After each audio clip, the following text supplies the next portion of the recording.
This is tape 4 of an interview with Leon Brett. You were with your partisan group, which, by the way, was named...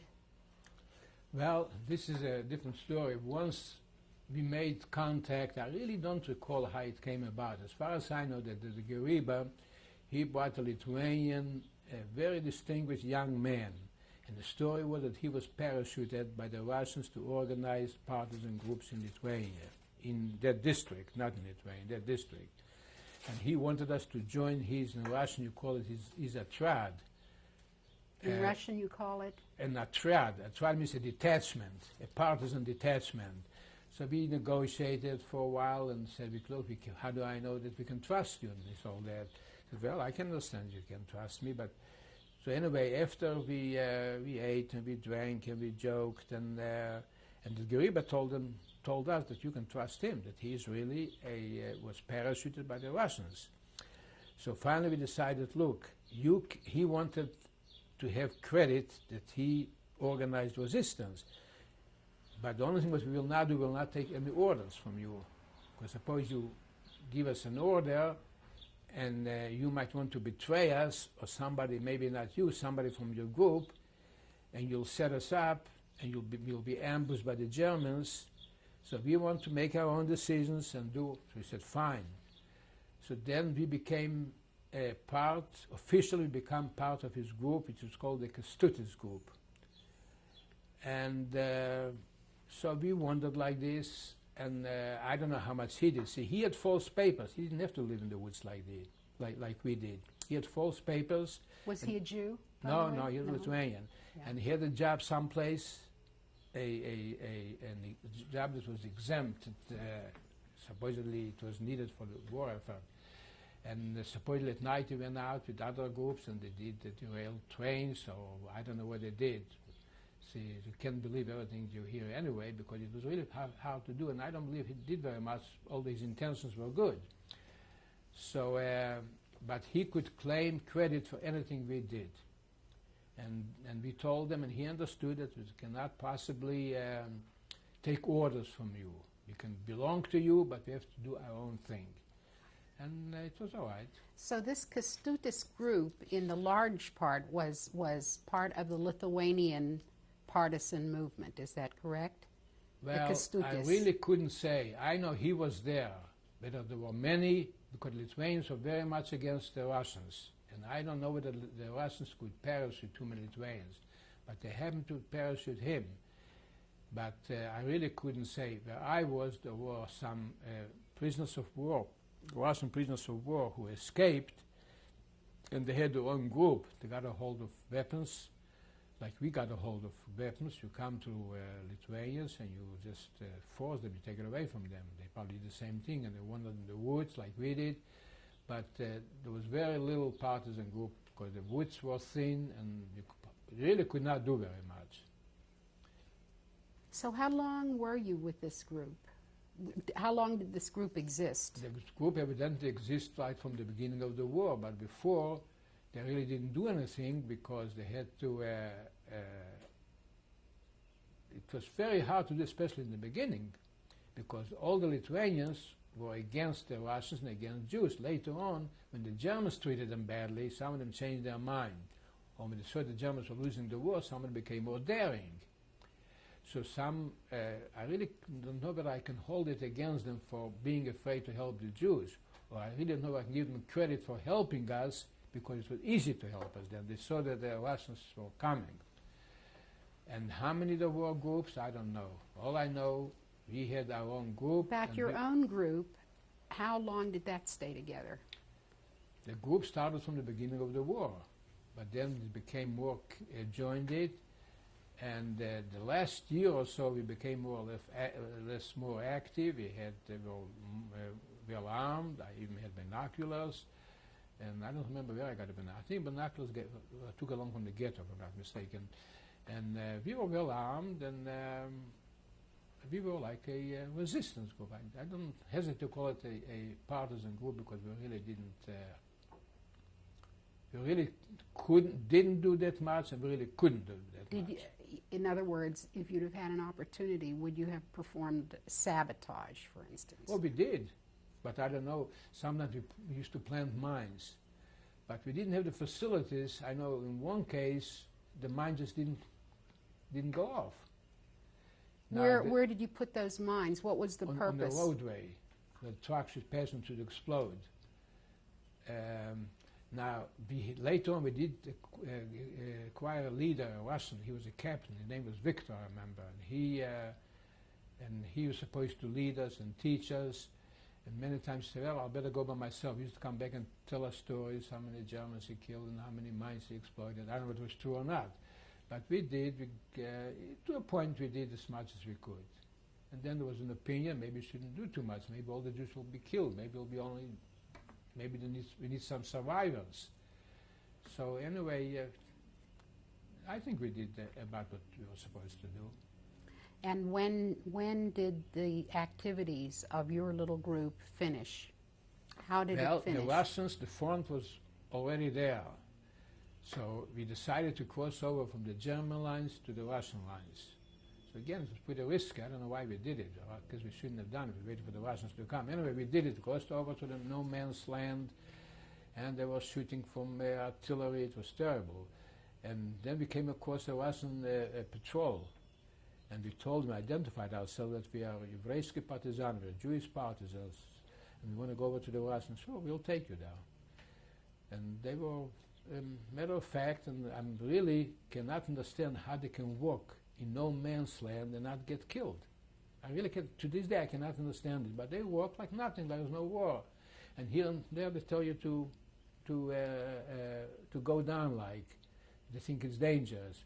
Anyway, they took us over to the Russian lines, and there were Russian girls, soldiers were manning machine guns, and they told them that he brought over some Jewish partisans, Еврейские партизаны, and the girls were all glad, and they kept on shouting to the others that a group of Jewish partisans came over, and they were very happy. And some Jewish soldiers came over to us, and some Russians came over to us, and they told us that they were fighting all the way from Moscow. And we were fellow Jews. They came across, and they gave us food, and they really were happy to see us. But I remember one Jew came quietly, told us they don't like us here either, but he had no reason to say that or not, I don't know.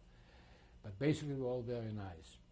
But then the next day, we went to sleep. They told us to, of course in the front, you lie down, you sleep any place. I remember that in front of me, noticed in the middle of the night, I went to go to the bathroom, they have a guard there watching us. They took away our guns, of course, took away all our guns. And we were arrested by the Russians.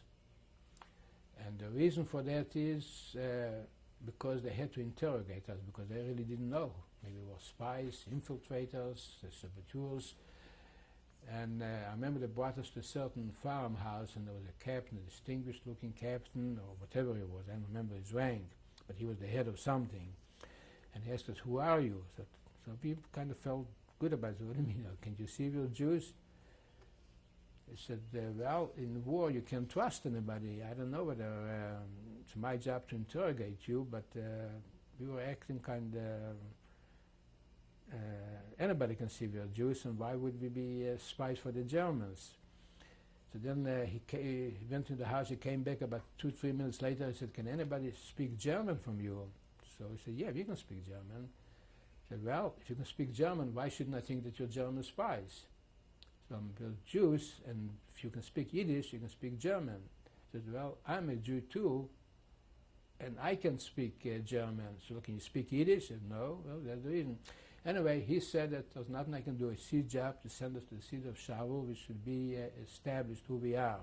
And we claim that we belong to that partisan detachment, and the leader is there. So he'll identify you, and the problem will be over. So they gave us a guard, Ukrainian, I remember, with another one, and we went all the way from that place to Shaul. So maybe 20 miles, I don't know. And we came there, and that head of that partisan detachment wasn't there. But the Lithuanians, they knew us, but the order was that he has to identify us. So they more or less kept us under in a room, and we could even walk out. But then a couple of days later he came and he apologized, and he gave us certificates.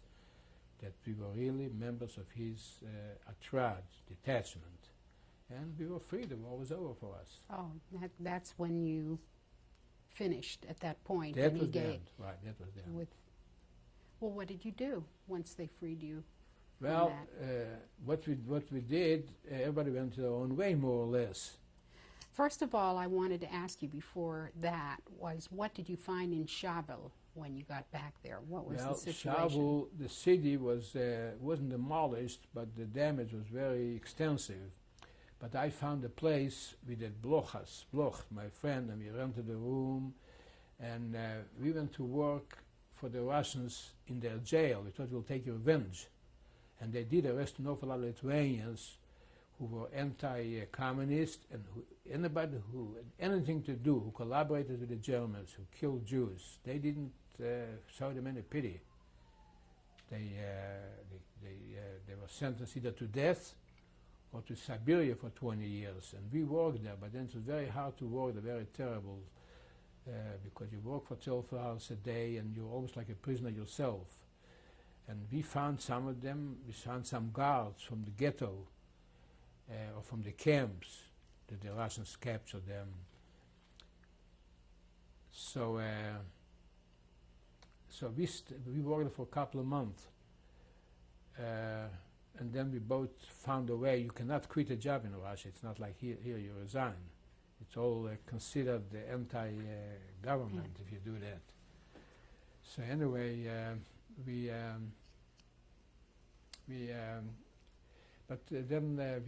I started working as a watchmaker.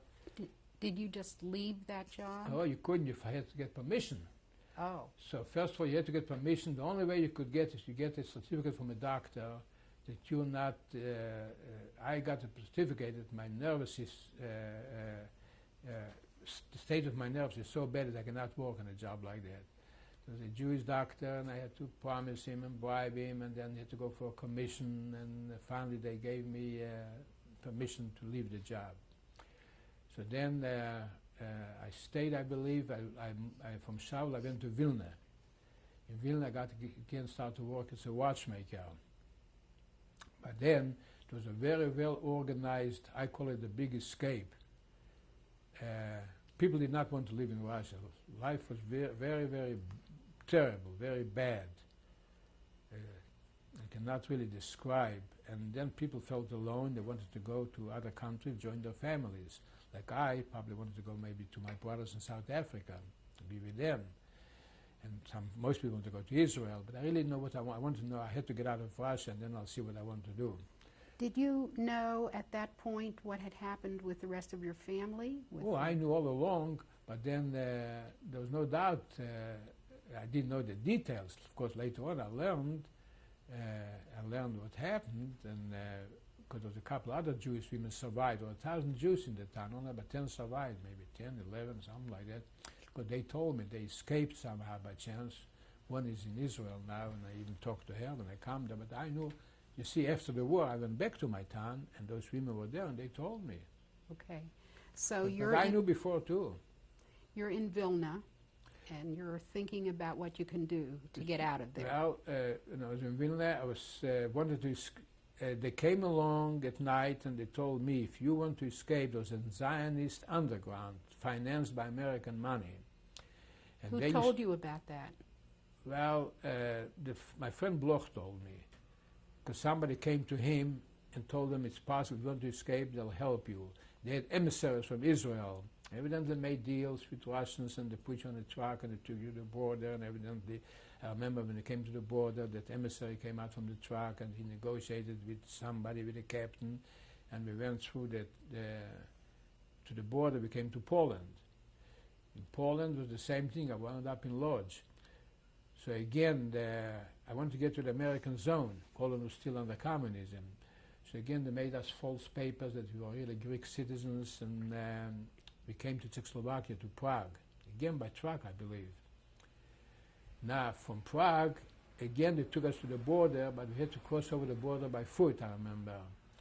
So we crossed over the border, and most likely somebody was waiting there for us. And they took us to Feldafing, to a displaced persons camp. Was that all arranged through this organization that All you've been arranged. contacted? Right, I don't that know you who they had were, but it contacted. was arranged by them, and they took care of everything. They supplied us with false papers, and until I wound up in that DP. in the displaced person scam. And then I made contact with my uncle in Altoona, and things happened very fast. He sent me a letter that he would be very happy to bring me to this country. He was happy that I survived. So I went over to the American consulate and I showed them the letter, and they gave me a visa just like that. And I came So to how Altoona. long were you in Feldafing altogether? Maybe 2-3 months, I don't remember exactly. And when did you arrive in the United States? I really don't remember. Sarah knows more. That date. I think it was 47. I would say 47. What did you do when you... First I came to Altoona, and then for one reason or another, I couldn't... I went to Pittsburgh. I have cousins in Pittsburgh. And I got a job as a watchmaker, and then I stayed in Pittsburgh. I couldn't make a living there. In those days it was very hard for a watchmaker to make a living. Then I got an opportunity to open up a shop in Johnstown, so we moved to Johnstown, and I've been in Johnstown since. Somewhere along the line, you must have met your wife. How did that happen? Well, I met my wife that we went to a picnic in New Jersey, and we had a common friend that he was very friendly, and he came over with me from Germany to America on the same boat. And he also was friendly with Sarah's family. So we went to the same picnic, and he introduced us, and that's why I fell in love and got married. How long did that take until you got married? It's a year, something like that. I really don't remember exactly, but And what did you do after your marriage? Where did you get married, first of all? we got married in Patterson, New Jersey. What, did you have like a wedding party? Sure, Did you have a... sure. Sarah had relatives there, and they made a dinner. The dinner was in Passaic, New Jersey, and yeah, it was a wedding. I think we got married, I think, at the rabbi's house, if I remember correctly. And then we went to a dinner. There was quite a few people at the dinner. And where did you live after you were married? We moved to Pittsburgh. And what happened when you were in Pittsburgh? You worked... What I what worked was as your a work? watchmaker. Mhm. I got a prestigious job at a company called Terheiden, one of the finest jewelers in Pittsburgh, but I couldn't make a living there. So and then I got an opportunity to open up a shop in Johnstown, so we moved to Johnstown. And you then had children, did you? The children, right. My son, What are the names of your children? my son is Alan. He's the oldest, and he's presently in Columbia, South Carolina. He's a doctor, and he works for the medical school. I think he's chief of internal medicine. He wrote, published a lot of articles about medicine, and he's married to Debbie Levine from Pittsburgh. And they have 2 children, Rachel and Molly, 2 daughters. And what are your other children? Well, Tell my me your other- daughter, Tybee, she lives in Pittsburgh. She's a lawyer, and she works more or less on her own now. She has 2 children. She's divorced, but she has 2 children. She has a daughter, Sonia, and a son, a younger one, Jacob. And who else do you have? And my youngest daughter, her name is Sandra. She lives in Wilmington, North Carolina, where she's also married to Jonathan Staub. He's a doctor, and she's an artist. She paints pictures. Now that picture is hers, that one is hers, that one, but she also does it commercially, and I don't know how much money she makes, but she does it, she sells pictures. Mhm. She paints some big ones and some portraits. So, and she has 2 children. She has a son, David, the older one, and a younger one. Her name is Judy, a little girl. So now that you have grandchildren, have you related some of these adventures that you had? Are they aware of your background in the Holocaust? Yes, they are. They I wrote the story and I gave it to my children. They read it to them, and they make school projects out of it. My sons, Molly, his youngest daughter, made a school project about the Holocaust a couple of months ago. It was very well done. So they are. They're aware of the yes, background. they're definitely aware of it. Well, we're pretty much up to the current time, and I wondered if there was some statement you'd like to finish this interview with that would talk about the impact on your life of all these things that have happened to you. Well, of course, it changed my life. The impact, I don't know. If that wouldn't have happened, I guess I probably would have had a normal life. It changed my way of thinking. Did I decide that everybody, all non-Jews are bad, are ready to kill the Jews? I wouldn't say that. The fact is that after I escaped, a lot of us helped us. It's my opinion that what happened in Lithuania, I call it 80, 10, and 10. 80% of the people, even though Jews seem strange to them and maybe they didn't like us, they wouldn't have gone out and killed the Jews. It's my opinion. To them, we're basically distinct. Our dress was distinct, our culture was distinct, our behavior, our holidays were all different. We were all strict Orthodox Jews, most of us, and they were Catholics. But it would not have gone out and killed. 10% are basically very good people, and they were willing to help, and a lot of them did help, I must say. 10% are vicious. They hate Jews with a vengeance, and no matter what, if they can harm a Jew, they'll harm him, and they had a chance to kill Jews. They killed them. There was a big debate in Lithuania several years ago. The Lithuanian president went to Israel, and he spoke before the Knesset, and he apologized for what Lithuanians did to the Jews.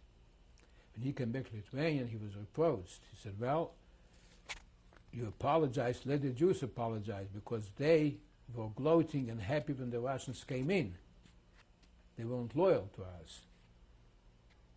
That is true. I mean, I myself, but we chose the lesser of two evils, most of us.